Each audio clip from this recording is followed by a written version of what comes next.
दूसरों के पैर कैसे धोते हैं।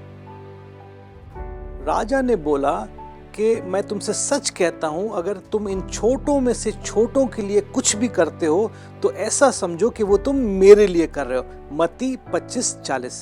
प्रभु यीशु मसीह के दिनों में पैर धोने का एक दस्तूर था, क्योंकि वहाँ पर सड़कों में मिट्टी होती थी और जब भी कोई बहुत ही विशेष मेहमान घर में आता था तो नौकरों का ये काम होता था कि उनके पैर धो दें। इसलिए जब प्रभु यीशु मसीह ने चेलों से बोला कि मैं तुम्हारे पैर धोना चाहता हूँ, तो उनको इस बात से बड़ी मुश्किल होने लगी कि कैसे ये नौकर का काम प्रभु यीशु मसीह हमारे लिए करेगा। लेकिन प्रभु यीशु मसीह ने उनको समझाया कि ये जो नम्रता का काम है, इससे ये दिखता है कि तुम मेरे हो।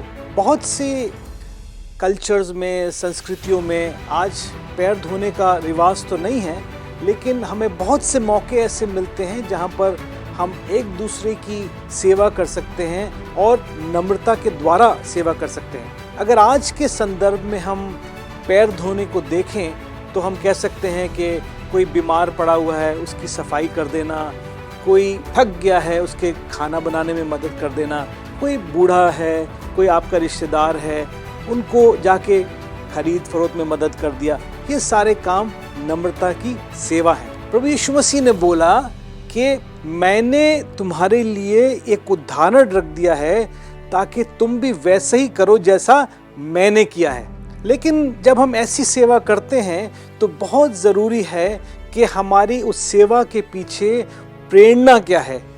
प्रभु यीशु मसीह ने अपने दोस्तों की नम्रता से सेवा करी क्योंकि वो उनसे प्रेम करते थे।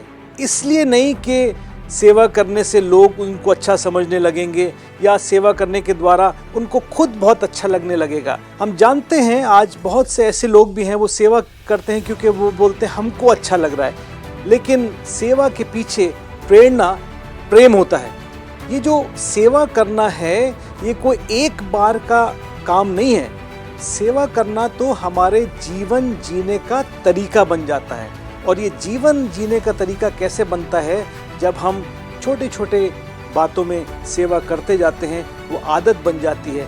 रिचर्ड फॉस्टर अपनी पुस्तक में लिखते हैं कि जब सेवा करना हमारी आदत बन जाता है तो जब भी हमको किसी की कोई ज़रूरत दिखती है तो तुरंत हम वहाँ सेवा करने पहुँच जाते हैं। अगली बार जब आपको लगे कि आप कोई बहुत आम सा काम कर रहे हैं या कोई ऐसी सेवा कर रहे हैं जो कोई बड़ी नहीं दिखती है, तो याद रखिएगा कि आप उस प्रकार सेवा कर रहे हैं, उस प्रकार से प्रेम दिखा रहे हैं जैसे प्रभु यीशु मसीह ने दिखाया था। क्योंकि प्रभु यीशु मसीह ने बोला कि तुम में से जो कोई भी बड़ा बनना चाहता है वो सबका दास बन जाए, क्योंकि मनुष्य का पुत्र भी सेवा करवाने नहीं लेकिन सेवा करने के लिए आया था। तो अगर परमेश्वर आपसे आज बात कर रहा है तो जाके किसी ऐसे व्यक्ति को ढूंढिए जिसको आप ईमानदारी से अपना प्रेम दिखा सकते हैं, नम्रता से उसकी सेवा कर सकते हैं। जब आप ऐसा करेंगे तो आप परमेश्वर के उद्देश्य को अपने जीवन में पूरा कर रहे हैं और परमेश्वर आपको भरपूरी से आशीष देगा।